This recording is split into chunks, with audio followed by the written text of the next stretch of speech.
2009 থেকে 2024 দীর্ঘ পথ পরিক্রমায় একটি রাজনৈতিক দল আধিপত্য বিস্তার করে গিয়েছে এবং ইতিহাসের বড় একটা জায়গা জুড়ে তারা স্থান দখল করে আছে।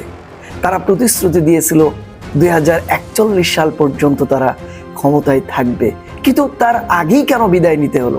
চলুন একটু ফ্ল্যাশব্যাকে চলে যাই। 1.5 দশক ধরে বাংলাদেশে আওয়ামী লীগ সরকার 2009 থেকে 2024 নিচ থেকে উঠে আসা নানা চ্যালেঞ্জ ও সংকট সামলে নেওয়ার এক বিস্ময়কর ক্ষমতা প্রদর্শন করেছিল। একের পর এক আন্দোলনকে তারা দমন ও নিয়ন্ত্রণে রাখতে সক্ষম হয়। এমনকি এর মধ্যে ছিল বেশ কিছু অরাজনৈতিক আন্দোলনও, যেমন 2018 সালের নিরাপদ সড়ক আন্দোলন এবং কোটা সংস্কার আন্দোলন। দুটো আন্দোলনের নেতৃত্ব ছিল জেনজি প্রজন্ম।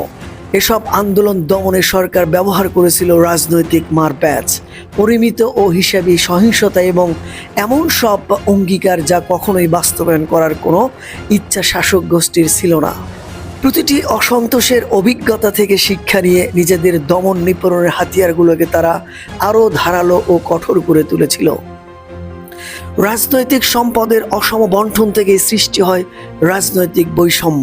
এই সম্পদ সামাজিক, অর্থনৈতিক ও রাজনৈতিক হতে পারে এবং এর মধ্যে অন্তর্ভুক্ত যে কোনো উপাদান, যেমন অর্থ, মতাদর্শ, দলীয় কাঠামো, বংশানুক্রমিক যোগাযোগ, সামাজিক অবস্থান, পৃষ্ঠপোষক গ্রাহক সম্পর্ক, যা একজন ব্যক্তি তার পক্ষে সিদ্ধান্তকে রাষ্ট্রীয় নীতি বা নিঃস্বার্থে ব্যবহার করতে পারে।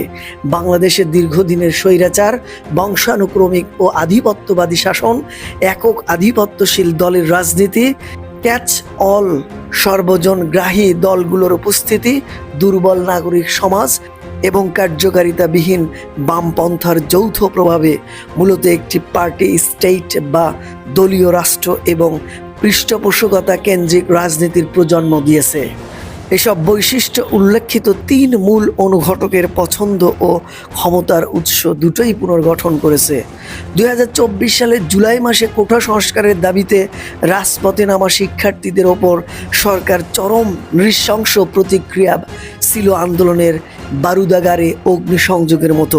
কিন্তু শিক্ষার্থীরা মাঠ ছাড়েনি। তাদের শক্তি নিহিত ছিল মূলত বিপুল সংখ্যাধিক্যে এবং গত কয়েক দশকে সরকারি ও বেসরকারি উচ্চশিক্ষার দ্রুত প্রসারের ফলে ক্যাম্পাসগুলোতে গড়ে ওঠা ছড়িয়ে ছিটিয়ে থাকা রাজনৈতিক পরিকাঠামোর মধ্যে, যে কারণে এই অভ্যুত্থান এত দ্রুত সারা দেশে ছড়িয়ে পড়তে পেরেছিল। আন্দোলন যত ছড়িয়েছে, ক্ষমতাসীন দলের ছাত্র সংগঠন বাংলাদেশ ছাত্রলীগ ততই ভেতর থেকে ফাঁপা ও দুর্বল হয়ে পড়েছে, যা সাধারণ